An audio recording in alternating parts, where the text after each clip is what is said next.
Bersumber dari situs privateislansone.com diketahui bahwa ternyata 2 pulau dan 3 kawasan pesisir di Indonesia dijual pengelolaannya dan pemanfaatannya. Apa sih sebenarnya yang terjadi? Selengkapnya di Kacamata Channel.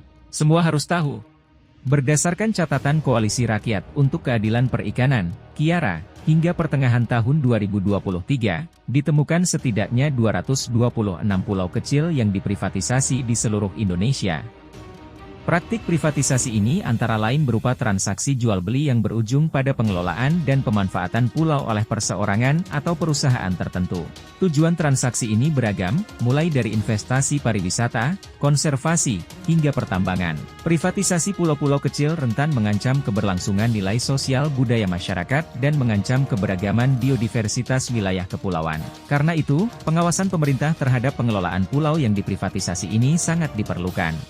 Merujuk pada Undang-Undang Nomor 1 Tahun 2014, pulau kecil didefinisikan sebagai pulau dengan luas lebih kecil, atau sama dengan 2000 km persegi beserta kesatuan ekosistemnya. Luasan tersebut setara dengan 200.000 hektar atau 3 kali luas daratan DKI Jakarta. Dalam undang-undang tersebut, juga diatur izin pengelolaan dan izin lokasi. Izin pengelolaan merupakan izin yang diberikan untuk melakukan kegiatan pemanfaatan sumber daya perairan pulau-pulau kecil. Adapun izin lokasi merujuk pada izin yang diberikan untuk memanfaatkan sebagian pulau-pulau kecil. Proses privatisasi pulau-pulau kecil mulai tercatat pada 2006, saat pembelian Pulau Bidadari seluas 50 hektar di Nusa Tenggara Timur. Setelah itu, ratusan pulau tak berhenti dikomersialisasikan. 2 provinsi dengan privatisasi pulau-pulau kecil terbanyak ada di Maluku Utara dan DKI Jakarta. Ada 83 pulau di Maluku Utara yang dijual. Semuanya bagian dari Kepulauan Widi di Kabupaten Halmahera Selatan. Sementara itu, di DKI Jakarta ada 78 pulau yang diprivatisasi, mulai dari Pulau Pari, Pulau Lipan, Pulau Paniki, Pulau Sebaru Kecil, hingga Pulau Sebaru Besar. Berdasarkan website privateislansone.com, saat ini setidaknya 2 pulau dan 3 kawasan pesisir di beberapa pulau yang ditawarkan.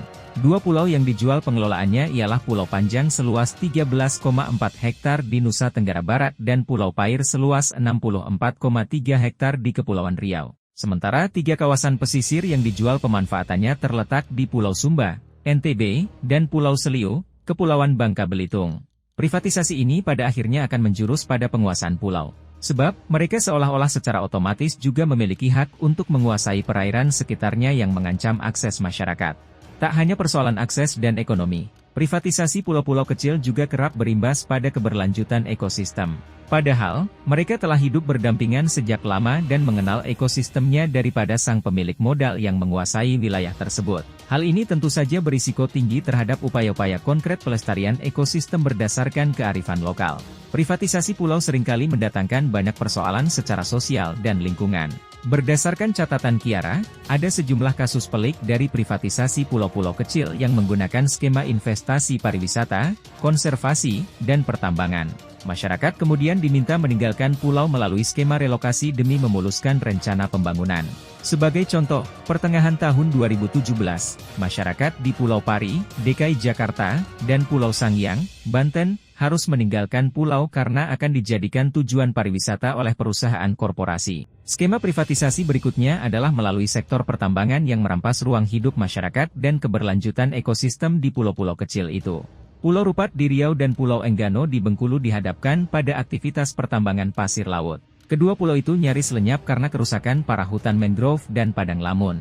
Ada pula pertambangan biji besi di Pulau Bangka, Sulawesi Utara. Perusahaan tambang biji besi PT Migro Metal Perdana mengantongi konsesi seluas 2.000 hektar atau nyaris separuh pulau yang luasnya tercatat 4.778 hektar. Privatisasi pulau kecil untuk tambang emas turut muncul di Pulau Sangihe oleh PT Tambang Mas Sangihe. Wilayah konsesinya mencapai 56,9% dari luas total dengan kontrak karya selama 33 tahun. Wilayah tersebut membentang di 80 kampung di daerah itu. Privatisasi untuk tambang seringkali menyebabkan kerusakan ekosistem secara masif, kemunculan penyakit di tengah masyarakat, dan perampasan ruang hidup bagi masyarakat. Polemik terbaru akibat privatisasi pulau adalah pembangunan Eco City di Pulau Rempang, Kepulauan Riau. PT Makmur Elok Graha diberi alokasi lahan seluas 17.000 hektar yang mencakup seluruh Pulau Rempang dan Pulau Subangmas. Oleh karena itu, penduduk yang berjumlah sekitar 7.500 jiwa harus direlokasi.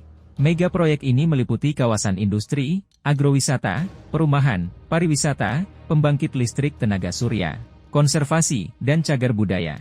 Munculnya berbagai polemik karena privatisasi menambah kerentanan alami yang dihadapi masyarakat pesisir, yaitu krisis iklim dan bencana alam. Oleh karena itu, pembangunan pulau-pulau kecil selayaknya mempertimbangkan banyak aspek secara menyeluruh. Selain itu, juga memperhatikan karakteristik ekologi lingkungan dan sosial ekonomi masyarakat yang telah terbentuk berabad-abad.